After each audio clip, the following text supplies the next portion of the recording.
नमस्कार, मैं हूँ विक्रम। आप देख रहे हैं महाकाल ड्राइंग एकेडमी। तो दोस्तों, महाकाल ड्राइंग एकेडमी पे आप सभी का स्वागत है। दोस्तों, आज मैं स्टूडेंट लोग को जो किड्स है उसके ऊपर वीडियो ले आया हूँ। आज किड्स के लिए एक वीडियो ले आया हूँ, वो है शार्क मछली कैसे इजी तरीके से स्केच करते हैं, कैसे इस तरह के ऑयल पेस्टल से कलर करते हैं उसके ऊपर। तो चलिए दोस्तों, मिलते हैं वीडियो के एंड में और मेन वीडियो ड्राइंग शुरू करते हैं। चलिए।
दोस्तों, ये वीडियो आपको कैसे लगा कमेंट पे ज़रूर बताइए।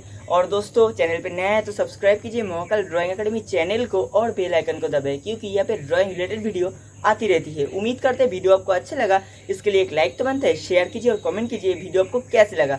और दोस्तों, बाय बाय, मिलते हैं नेक्स्ट वीडियो में।